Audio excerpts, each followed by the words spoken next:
सामने आता है उसके बाद तुरंत मूव करना है।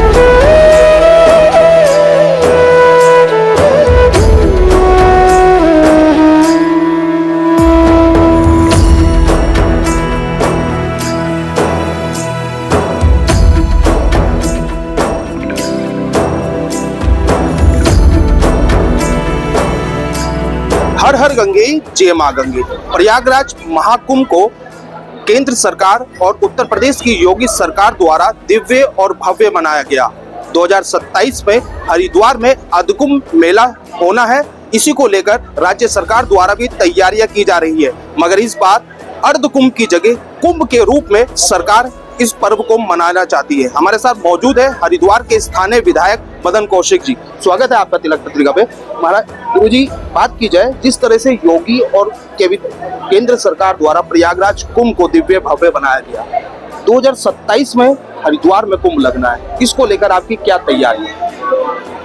देखिए, अर्ध कुंभ जब हम कहते हैं तो कई बार इस प्रकार का सभी अखाड़ों ने कहा है कि अर्ध कुंभ कोई ऐसा व्यवस्था नहीं है, उसमें कुंभ भी होता है।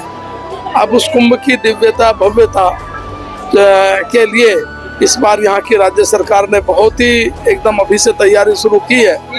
मुख्यमंत्री जी पुष्कर सिंह धामी के नेतृत्व में मैं समझता हूँ एक भव्य दिव्य कुंभ का आयोजन हरिद्वार 2027 में होने वाला है, और इसकी तैयारी जिस रूप में हो रही है, निश्चित रूप से ये एक बहुत बड़ा आयोजन यहाँ इस रूप में होगा।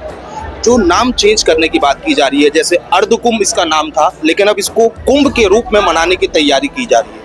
देखिए, मैंने कहा अर्ध कुंभ कुछ होता नहीं है, कुंभ ही होता है, लेकिन हम लोग उसको अर्ध कुंभ और महाकुंभ ये सब लेकिन कहते हैं कुंभ ही होता है। तो इस बार कुंभ के रूप में इसको एक भव्यता प्रदान करने की जो सरकार की पूरी तैयारी है, इसके लिए मैं बधाई देता हूँ सरकार को।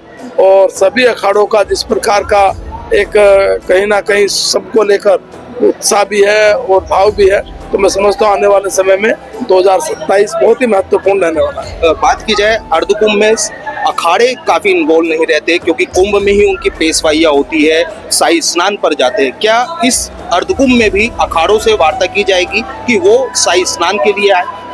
देखिए, क्या होता है कि जब यहाँ आयोजन होता है तब दूसरे किसी स्थान पर महाकुंभ का आयोजन होता है। इस बार थोड़ा तिथि के हिसाब से एक साल मिल रहा है, इसलिए मुझे लगता है कि अखाड़ों से बातचीत करके ये संभावना बन सकती है। तो नई परंपरा शुरुआत हो सकती है।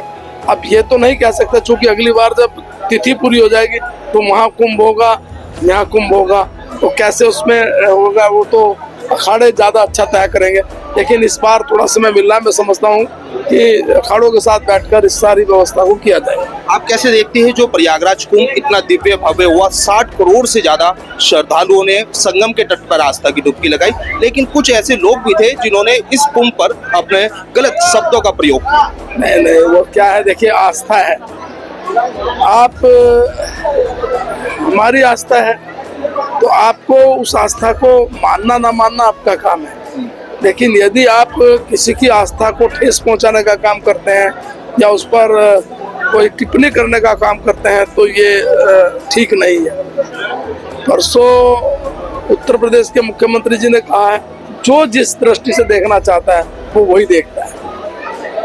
बिल्कुल, जिस तरह से इनके द्वारा बताया गया है, 2027 का जो अर्धकुंभ है, राज्य सरकार उसको कुंभ के रूप में मनाने जा रही है, और इस बार अखाड़ों के द्वारा भी वहां पर स्नान की व्यवस्था भी की जा सकती है, क्योंकि अर्धकुंभ में कभी भी अखाड़ों द्वारा शाही स्नान नहीं किया जाता, मगर इस बार पुरानी प्रथा को बदला भी जा सकता है। देश के पहले धार्मिक न्यूज चैनल तिलक पत्रिका के लिए हरिद्वार से मैं आशीष शर्मा।